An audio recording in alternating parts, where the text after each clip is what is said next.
Monday, December 20th, 7 o'clock at night. I'm in Columbus. I had to close the curtain because there's a lot of glare.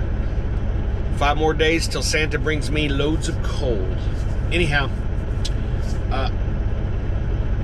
the load went good this morning. I think I was out of there in an hour and a half. I can look at my log and tell exactly. Let's see here. I was out of there pretty quick. Hour and 43 minutes, and I guarantee you I waited on them 15-20 minutes easy to start loading glass. Get done with the one trailer and unload mine. They started loading at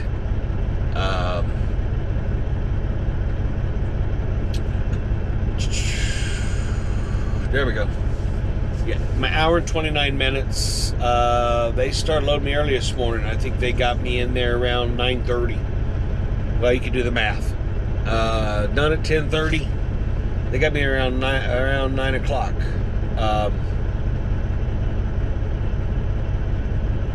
Anyhow, I got a load of mirrors on here. I'm going to show you a different way I do the mirrors when I'm loading them. They're loaded the same. They're strapped the same. You got to protect the mirror. The front side of the mirror, you know, the mirror is just a sheet of glass, but they put a coating back here, and it makes it reflective, of course. So you have to treat it a little differently. You don't want to use the styrofoam against that if you can avoid it. All thick glass this time. 610s.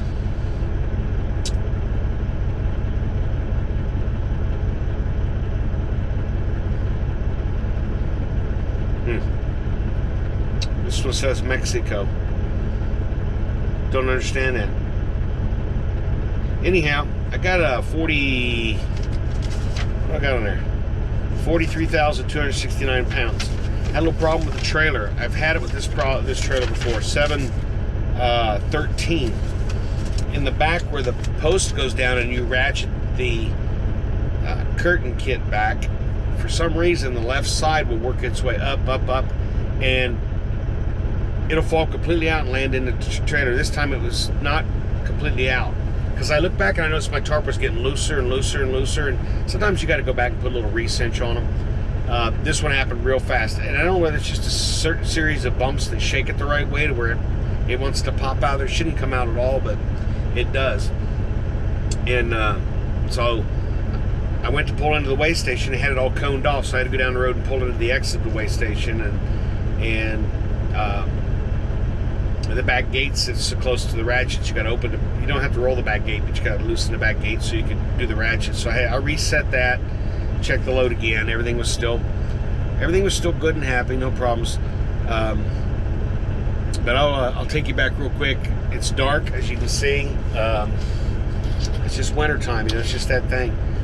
I got a flashlight. I'll take you back and show you how I do the mirrors versus the other glass to protect the coating.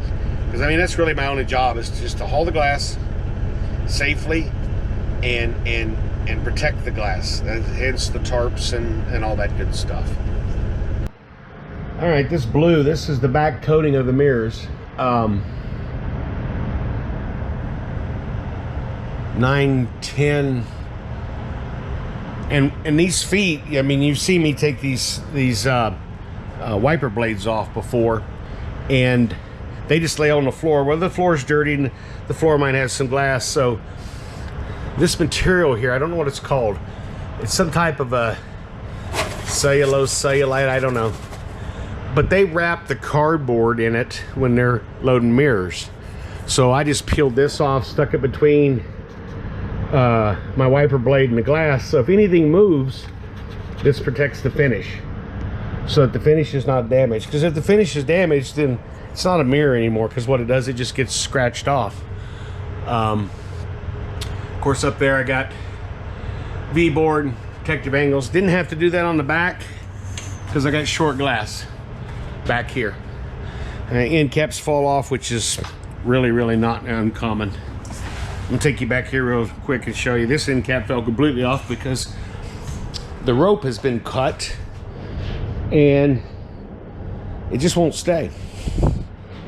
What happens is this guy here, for some reason, walks up out And I don't know whether the hole's getting wore out in it. But as soon as I saw the tarp starting to flap, I stopped, and this thing was, this part here, it was clean over here where it came up out of the hole and fell. So I had to stop and re-cinch everything back up. I do not know why that comes out of there. It's really weird. But needless to say, this trailer needs some new rope on it. Here's some, is this 10? I don't know what that thickness of the glass is. I can't read the label. This all up here is the, for sure. I know this is, you can see how thick this is. This is 10 millimeter glass. You can see how thick that is. And I don't need to pad it. I don't need to stuff styrofoam in because it's 10 millimeter. Everything rode good. Stop blocks are still nice and snug. And other than that, we're good. We'll get offloaded probably 5 in the morning and head to Decatur and get a load for Indianapolis. Well, it's Monday, December 21st. It is 7:22 in the morning. Nope, I'm not in the bay like 5 o'clock normally. Not happy about it a single bit. Glass guy decided he ain't coming in till 9 o'clock today. So I got up at 5, get ready to get unloaded. Ain't gonna be here to 9. My day's gonna be 4 hours old before they even start taking glass off his truck. I mean, it's not like every Monday you don't know that I'm here. Every Monday, I'm here, waiting to get unloaded. Every Monday. No work ethic. I would just tell him stay home. You know, can't be here till 9? Yeah, we don't need you at all. That's me. I'd rather not pay somebody than pay somebody to just work as they want to, set their own schedule. Maybe I'm just pissed off. I was trying to get to Decatur and get back to Indianapolis.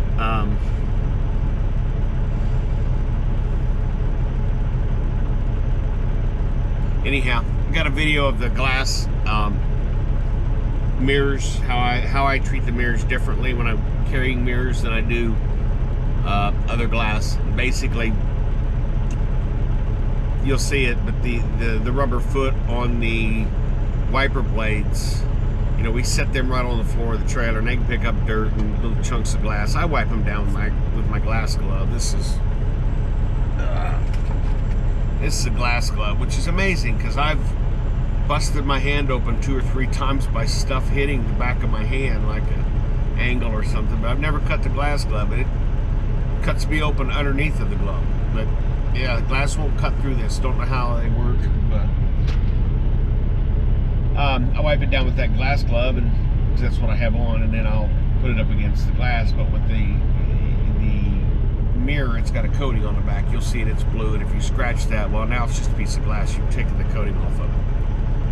So I treat it a little differently.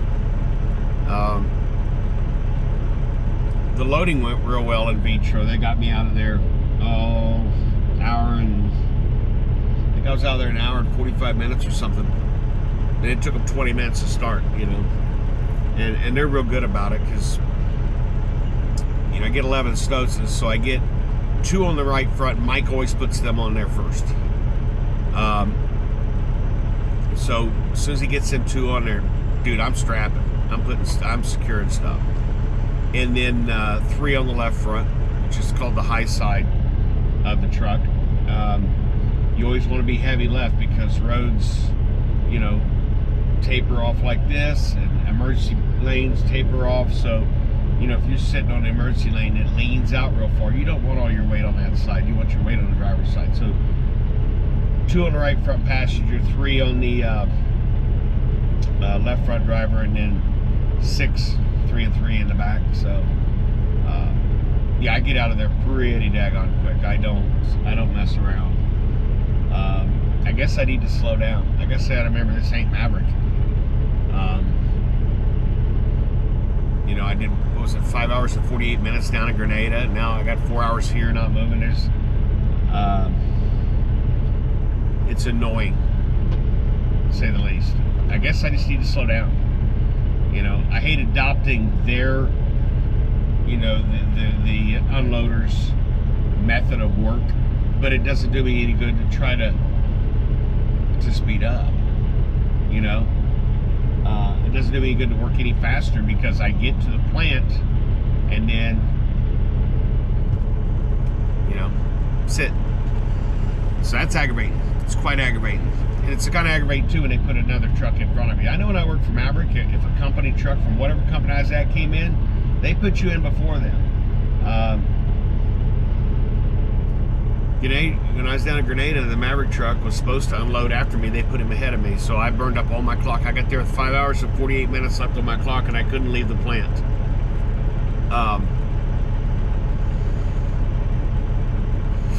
And there's nothing I can say, you know, well, I guess I probably could have put down for detention, because my appointment was 1 o'clock, and then they moved me to after the Maverick. Another thing is too, is like, you know, I'll send a message in with an ETA, and I think that message gets forwarded, but I think a phone call needs to take place. My driver will be there at this time, not an email that the guy don't get till the next day, because he ain't looked at his emails. You know, the messaging and email traffic is not the way to expedite anything in the world. It's really not. You know, just like if you remember when I was going down to Grenada, I think I posted it. I'm 30 miles south before I get the message that they wanted me to bobtail, so I had to go 30 miles back, drop the trailer, and come right back where I was. So, you know, there's 90 miles where I should have got a phone call. Hey, bobtail, don't take the trailer. I didn't look at the messages. What if I'm driving? You think I'm gonna grab my phone, look at messages? Ain't gonna happen, Charlie. But anyhow, that's a few things. Maybe I'm just a little urinated the fact that their loader's not going to come in until 9, and I'm going to sit here for another 4 hours for no good reason.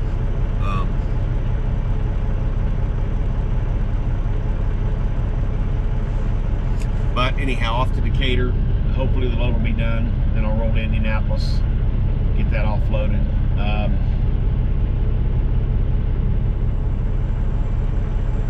Took the video of the trailer last night. It was dark when I got here, so I did the best I could. You can look at it, see if you can decipher what I'm talking about. True Light Columbus, 11:30 Wednesday. I'm backed up to the dock. One of the drivers built these little ramps. There's two problems here. One thing is the ramps won't go down low enough for a step deck. You saw how I fought it in another video. And where trailers have parked, there's a big dip right there. That white patch, it's a big dip, so the trailer's even lower. So what you do, you pull up on these blocks, but you don't set your trailer brakes.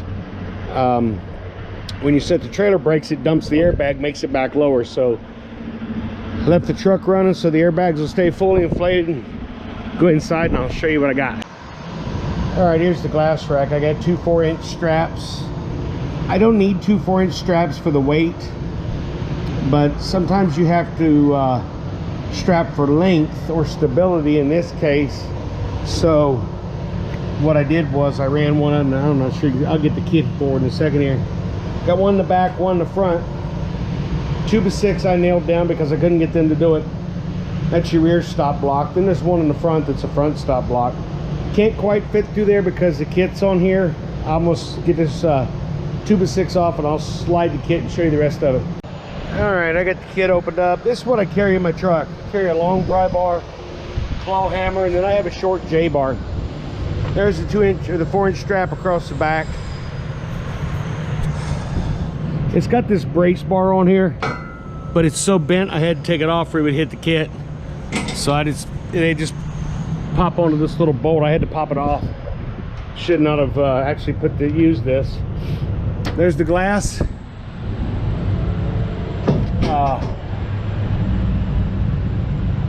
2.7 millimeter, 84 by 72. 7/28 was when this glass was made. But I'll tell you what, I had a really hard time getting these nails in down here, so I put like a bazillion more. They would not sink. I think their nail gun was running out of gas. They got like a little propane powered nail gun. But you can see it didn't move. It's happy. Normally on these, there's a black pad you put down that skids, but since my feet hit the wood, even with the stop block, you put a pad down here, and that way the rack doesn't try to slide aluminum to metal. But I'll tell you what, they put some tough nails in these. As you can see over here,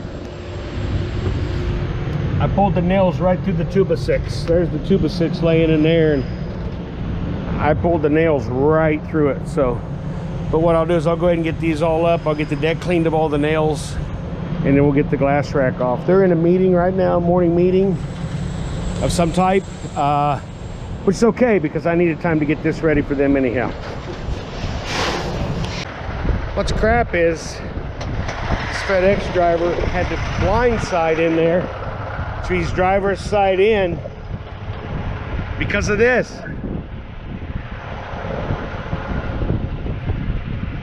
Is there any country in the world where yellow slashes don't mean don't park here? 1, 2. It's okay for me because I blindsided in from there, but he had to blindside in around me, and you can see how far I'm sticking out. Might be a little windy. You can see how far I'm sticking out here because of just the overall length.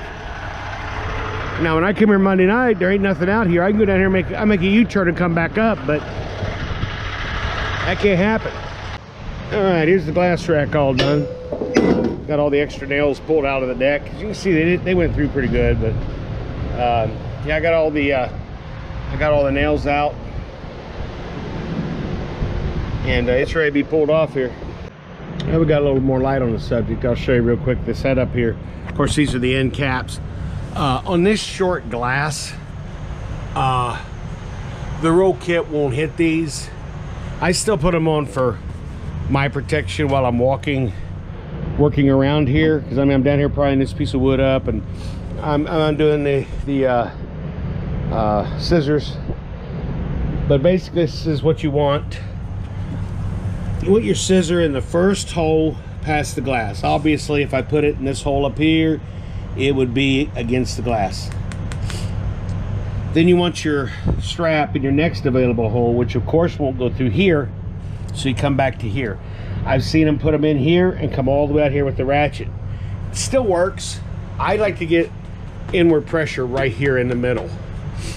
Okay, and this is a preloaded trailer, so what I need to do is put the stop blocks in. You can see that the end caps fell down.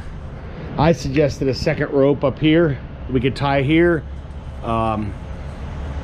to somebody, I'm not gonna say who, and they said no, we're not gonna do that. So okay, this is the stuffing that goes in this glass here. What is this? This is a privacy 5mm, so it's stuffed privacy glass. So you see it's just black as coal. This is I don't know what thickness it is, but it's much thicker. I got a lot of temporary tags here. It means they lost the main tag to it.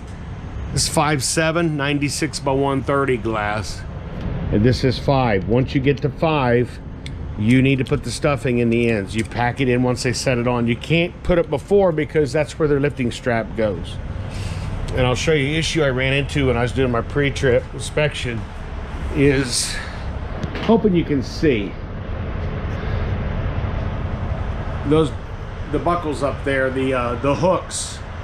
One of them was caught. It was standing straight up in the air, and they cinched it down. Well, what's going to happen is this is all going to shift around. That buckle's going to flop down where it's supposed to be, and now I got a loose strap. Easy fix. As soon as I undid the ratchet, it popped into place. I re-ratcheted it back down. One of the many things you got to look for. Other than that, that's the load. It rode good. No broken glass, no wet glass. Those are your requirements. Man, I'll tell you what, that black glass is pretty. Look how it reflects. This is called clear, even though it's green. It's clear. Tags don't lie. Real quick on this glass. I call this peeling. I don't really know what the name of it is, if it even has a name. It's where your inside light. See, it walked out. It's out 3/8 of an inch, 7/16. And what causes that, to the best of my knowledge, is the A-frame shaking, and it's like peeling off one card off the top of a deck of cards. So he slides out, but the rest of the guys stay in place. And if I showed you a stop block, all these guys are against the stop block except for the inside. That one's the same way. I haven't looked at the front. But what'll happen is when they put their straps around it to pick that up and the pressure's on it, it'll slide him right back in place. Okay, looking down the deck there, that's what you should see. 0 trip hazards for you or the unloader. Stop blocks removed. And like I said, I just cinched the 4-inch strap down. I pull it pretty good so you can't get your feet caught on it. Other guys pull it out, but it's a pain in the backside to get it down through this rubber lip. And how I unpackage is from the back rearward and the front forward. So for my first thing off is my end cap. Fold it from the bottom to the top so that when you hang it over the glass, it'll just unroll. Unstrap, undo your strap from the wiper, and then the straps go outboard. That way they're not in here where you can trip on them. Throw the straps outboard. And I'll take the wiper blade, pull the pin, lay it back there. Still clear of the walkway area. All right, I'll just lay the pin, both pins in there. And I'll do from that end, and I'll come up here and do this one. That way, when I'm carrying this wiper blade and this end cap down there, I don't have to walk around that wiper blade. I have no trip hazards down through there. This one here, do this guy first, up top, and then this guy up top. You do it on the same side. Do from here forward, there forward, the front, the rear, all the way back, and then the next one all the way back. And that way you always have a clean walkway. And just remember, strap these down tight and your ratchets outside. Get a nice clean walkway.